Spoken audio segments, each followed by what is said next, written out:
How are you both doing today? We're doing so good. I'm so excited to chat with you both about Wednesday season two, part one. I love that we get to see so much of this family dynamic this season, this mother and daughter dynamic. Jenna, I'll start with you first. How do you think Wednesday is unsettled by this familial presence, specifically her mother's presence this season?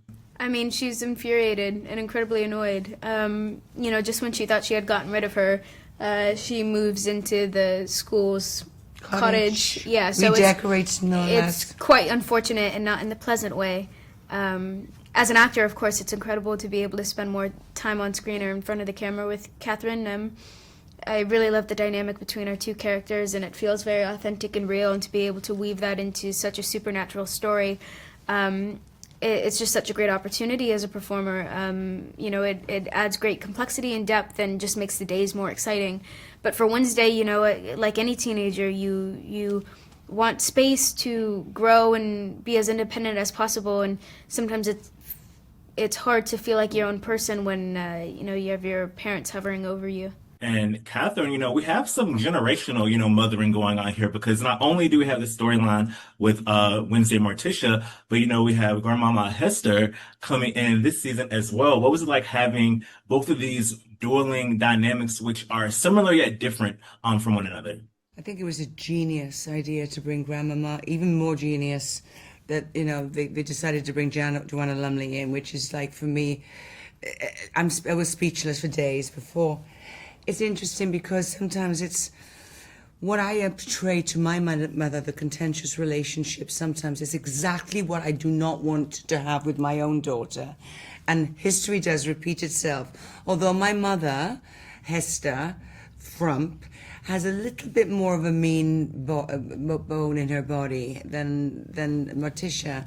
And Morticia was always family first, as my mother wasn't. And then I have the relationship with Wednesday, who has always been fiery, and it's always been a little strange and contentious. But now she's going into dangerous waters where Morticia, as a mother, she's always been there to catch her if she falls, but she's in a situation now where she feels that she won't be able to catch her, and if she does, she may even drop her. So everything's heightened on an emotional level between, these really three iconic, strong women. It's I think it's so relatable and an interesting dynamic to watch. But thank you both so much for chatting with me and enjoy the rest of your day.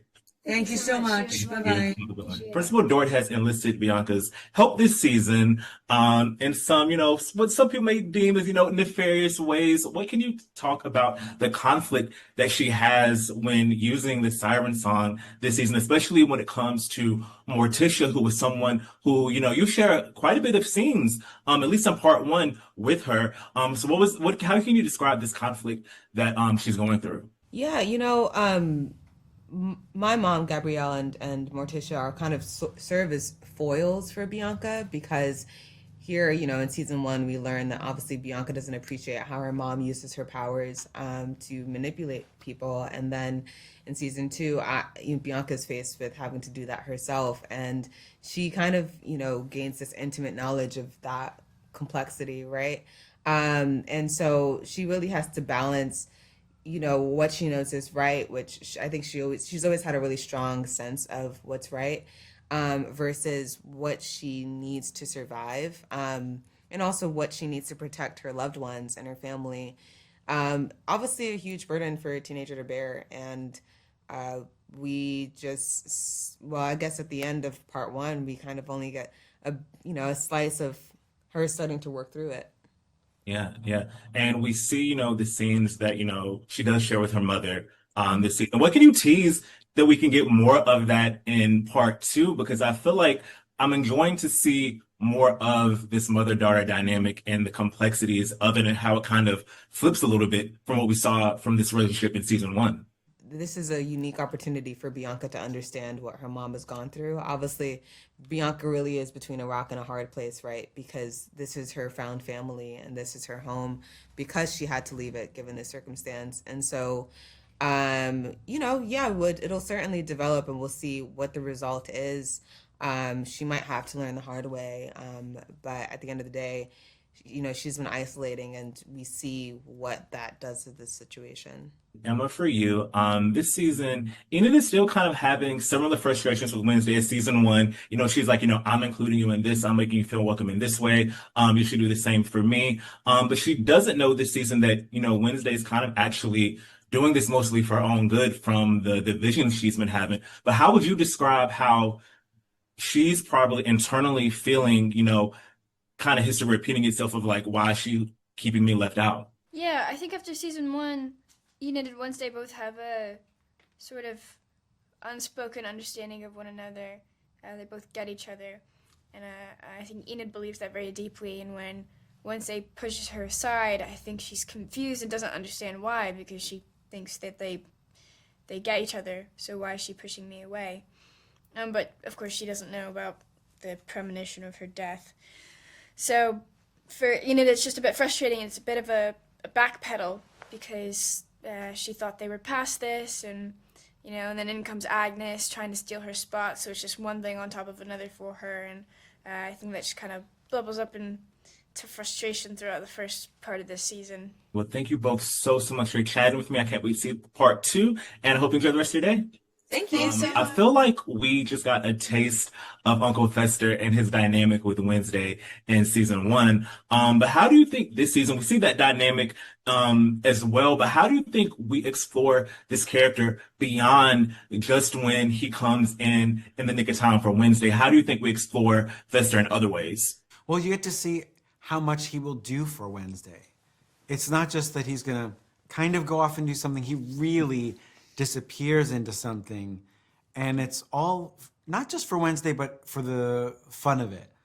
Fester just wants to have fun, even when he's like doing, I guess, basically criminal things. Yeah, I mean, some of the most unintentionally hilarious, but also hilarious moments when you realize in so many scenes this season that he's just there for the vibe. It doesn't really matter sometimes. He might get hurt, he might get injured, things might not go well, but he's actually welcoming all of this. He wants that chaos. He wants the whole and the messiness of it all. He's into it, and the danger in some of it.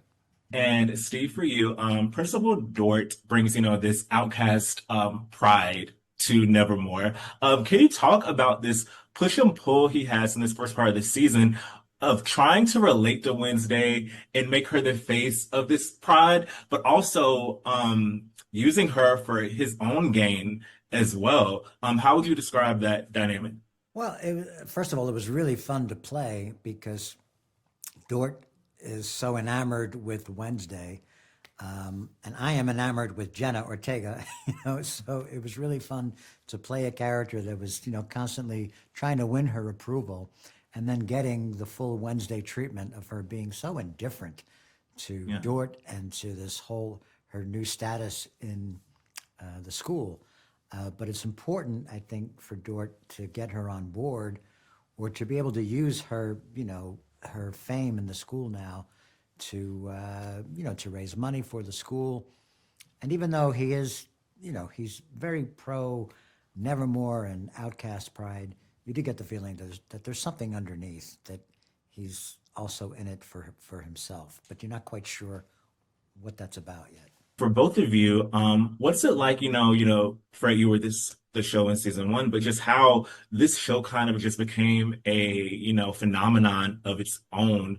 The fact that like so many people, even in the off season, in the years that the show was off, like I feel like it never really left the zeitgeist. Like it was always here and ever present. Like anytime I would get on TikTok, there were edits of Wednesday characters. So what did both of you make of the fact that this show, is so huge, it's such a global phenomenon? It's nice to see it in the real world. It's one thing when you're in show business and there's like reverberation in there, but when you see it like in Halloween, people have Halloween costumes of it, then it's like a different level of, and and they're dressed up as Wednesday or all kinds of characters.